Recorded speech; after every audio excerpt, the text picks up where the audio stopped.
Hello and welcome to another Waypoint FPL update. We are 2 for 2 to start the season. Chris, how are you doing? Yeah, all right. So it's Good. been, can't believe it's been a week already since we last did this. But yeah, here we are again, ready to cast an eye on everyone's fantasy teams from top to bottom. Absolutely. And we've already got... the bottom. Yes, notably the bottom, absolutely. There's something interesting at the bottom, which we'll get to in a bit. But yeah, even though it's been only another week in, there's some good change that we've seen in the table. So we'll get straight to it. Jono, he's starting from where he left off last season, Chris, because he's leaped up all the way to number 1, unseating Smithy, with an 88-point week, which I think is the highest on the season so far as well. Yeah, pretty good. Yeah, really good. Easy peasy for Jono indeed. So we'll take a look at his team. Pickford in goal, 15, lovely jubbly. Saliba, 6, Senesi, 9, Munoz 5, and Van de Ven 6. Very defensive contribution there from Jono, I like it. But Salah also got 5 and Neto was 7. Gyökeres 12, obviously he got the brace. Captain Ekatike for 18. So yeah, a monumental week from Jono. Yeah, I mean, as you say, a very Jono performance. Yeah, and building back as you mentioned. That back line actually might be the closest to a real life back four I think I've seen. Not in that order, but yes. Not in that order. But yeah, and the fact that you got 15 points without captaining a goalkeeper is a pretty rare one. So yeah, fair play. Yeah. That's an impressive pick. But also you get a big 30 points up front as well. Huge week. I'm not sure Zubimendi in there, but maybe that's because he's waiting for Eze to start playing. Maybe that's the reason why. Possibly, yeah, possibly. But it had to be a Jono team. It couldn't have been anything different if it wasn't for a Chris Wood up front. Yeah, he had a very good week one. He was banking. No, and they were playing. Who were they playing? Were they playing? No, it was Villa playing Brentford. Was it Brighton they were playing? Or no, Palace. They played Palace. Palace, that's right. Yeah. So just without further ado, though, mate, mustn't forget. So when we refer to Palace, let's get it right. I apologise. The community FA Cup winning, yeah, and now Europa Conference League qualifying. Yes, okay. Yeah, you've got it. So that's Frederiksberg. Oh wait, did they beat Frederiksberg last night? I didn't check. No, they didn't. They didn't. Fredrikstad, and the answer is no. It was a terrible 0-0 performance, and the game wasn't worth watching, and that's why it was on Channel 5. It's good. I need to remember that they're actually showing football on Channel 5 now. You could all watch Palace in the Conference League this year on Channel 5. And NFL. That's a different podcast, but also NFL. For those of you who like NFL. you can watch it. So, yeah, watch this space. Yeah, indeed. Right, let's get back to the Waypoint Fantasy League, though. So, yeah, Jono's top. Smithy, he's hanging on there in second, though, with 69 points. Again, another solid week from Smithy. We have a little bit of a top 2 emerging because Smithy is 17 points clear of third, which we'll get to in a bit. So, let's take a look at Daniel's team. 69, Raya had got 6, Livramento 4, Salah with 5, Rice got 6, Gyökeres, though, captain, who saw this performance in the flesh with his own eyes, 24. So a very happy chappy. And then João Pedro with 15. We won't mention who João Pedro got those 15 against, please, Chris. No, well, it did all rather well. Yes, I'd like to extend my apology to Gyökeres and João Pedro, because last week I was slagging them off, saying that one was playing for Coventry and one was playing for Brighton 2 years ago, and now they're one of the top two scoring centre forwards in the game. So fair enough. It can go pretty wild. To your credit, though, Chris, they were basically playing Championship opposition, the both of them. So. Basically, yeah. I would say both of them are probably going to be that next year's season as well. But yeah, you're right. And that's what propelled him on. Really, there's not really that many other flashy players in that team. Lots of twos. I mean, there's a 5 and a 4 in there. But again, that everyone writes off Ismaila Sarr on the bench. He's not even first choice. He's second choice behind Dan Burn. What's going on there? Got to order those subs. I can't believe he gets on there instead of Matoma, by the way, as well, because he's one season wonder there, mate. Oh wow, big take. Like it. Yeah, so that's Smithy. And then, yeah, we have a new league entrant in third place. So the league has gone up to 24 teams now. I think it said 23, which is Luke Stevens. Welcome to the Fantasy League, Luke. Clearly saw the podcast and was like, oh, yeah, I'm coming on to the name. Yes. Are you coming to that? Are you very happy? Phenomenal. I still prefer Aiden's, but that's now definitely a clear second. And not far off Gyoktua. Brilliant, absolutely brilliant. And actually, we are going to look at Luke's team because he got the third highest score in the week. Yep, with Cucurella with 5, Reinildo Amandova with 3, and I got 8, Saka 6, Salah 5, Gyökeres, who we also captained 24, and also João Pedro 15. But yeah, he even had a 0 in the team, but third highest score in the week, so not a bad entrance into the Waypoint FPL League, Chris. That's very good going, I would say. Again, yeah, that Gyökeres and João Pedro we're seeing a lot of, but the fact there's a wild Ronaldo in there, like that. Third choice, say up there, good old Sunderland. But also, it's going to be very painful for him next week as an Arsenal fan, having to play Mohamed Kudus instead of Saka. I think, that's skin crawling territory. That is rather, and also Beto.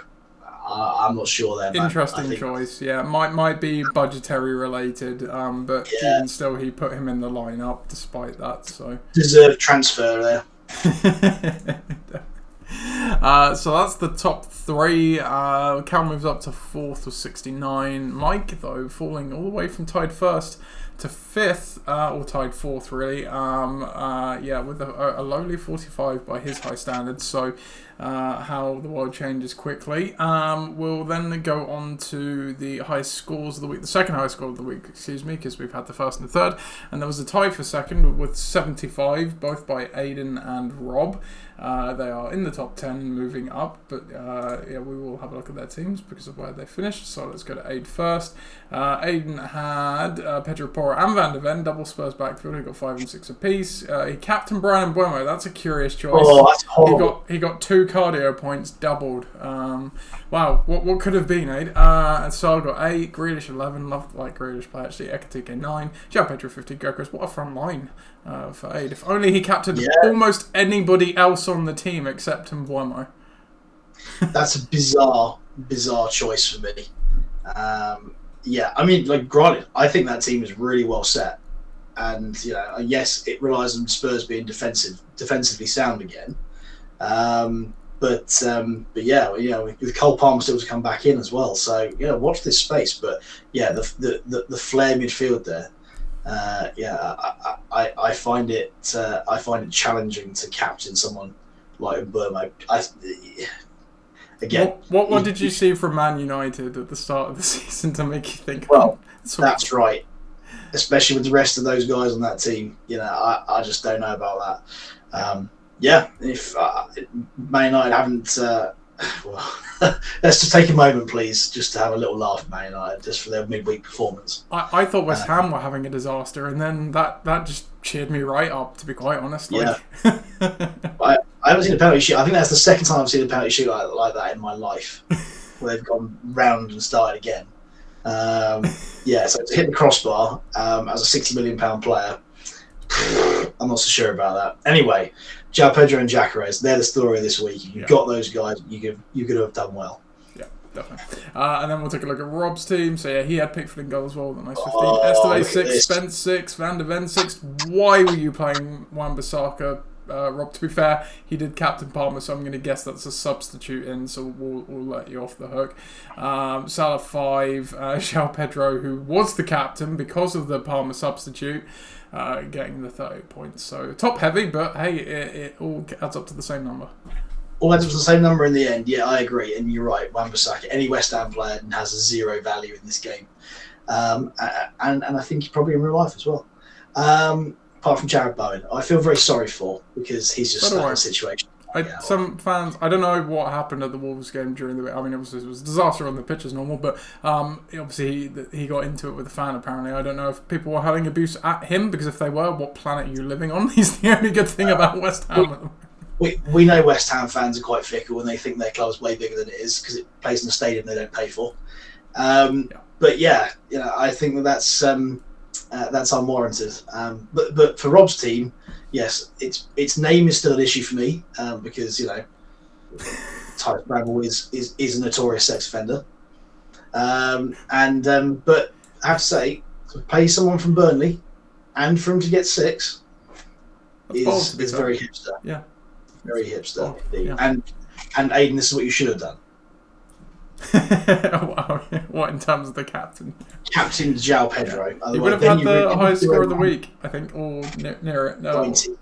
just 87 because I think he got you would take the 2 off, so he'd get an extra 30. No, sorry, he would have tied the top score, I think. So yeah. Anyway, so yeah, that's it for the good scorers. Turning to the bottom of the table now, Tim, who was last place last week, is shot all the way up to 13th. He had a really good 65. So fair play to him from bottom to mid-table. But speaking of bottom, we have a little storyline developing. Palmer, last year's winner. He's coming in at the bottom with a 35-point wicket. It's not good. I mean, the 2-time cup winner as well. I'm only in 18th at the moment, so slow start from the fantasy heavyweights of the last couple of years, Chris. Not good. No, but the lowest score goes to Mike Wells with 31. He's clinging on in mid-table, had a good week 1, but yeah, 31 on the week last week, and quickly see why. So let's start with the good. Esteve 6, Semenyo 6, Ekitike 9, and that's pretty much where it ends, because he captained Haaland, who only got 2 cardio points, but he won't be aligned with that last week, to be fair to him. He had Palmer, obviously did not play, and the reason he's still in the lineup is because he had a no substitute which scored any points to sub in over him. So that's that. Alex Moreno with 0, Gudmundsson finishing with a -1, and then some more cardio points by another few of the cast. Not the best, Chris. No, I haven't seen that many zeros on the board for some time there, Nate. Yeah, that's rough. And yeah, whenever you play one of those zeros over one of your players that does better. That stings. Yeah. That stings. That defence is going to be pretty suspect because we know that Burnley and Leeds are going to take a step back. Well, Leeds are already taking quite a long step back, and Villa look pretty suspect as well. So, much work to do there.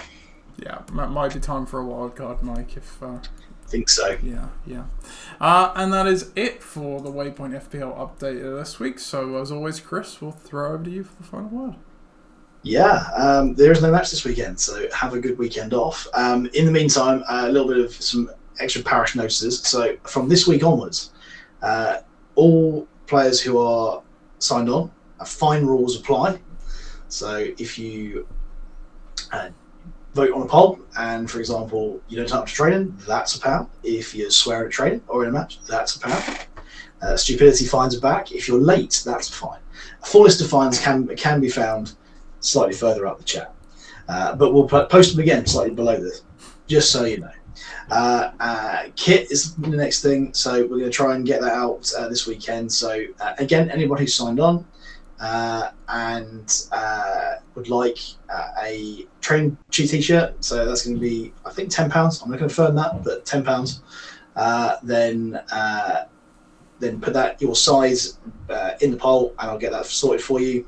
Similarly, if you are a first-time signee and you haven't got a training jumper like everybody else does, the black one with the cool sleeves, then put that on there. That's you. I'll get a sizing out to you as well. I would suggest with that go a size up from what you usually have in your shirt. So, for example, I'm a bad example, but I'm extra large. But yeah, basically, if you're medium, don't go medium, go large. Just go one up. Other than that, we'll put the poll for training out over the weekend sometime, or maybe just early part next week. There'll only be one training session from now on in, so it'll be just Thursdays. The Tuesday sessions are now over.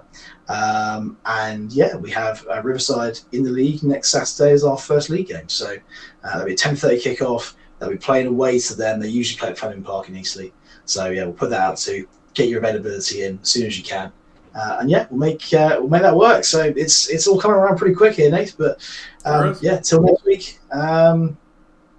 Best of luck in your fantasy weeks, unless you're playing Nath.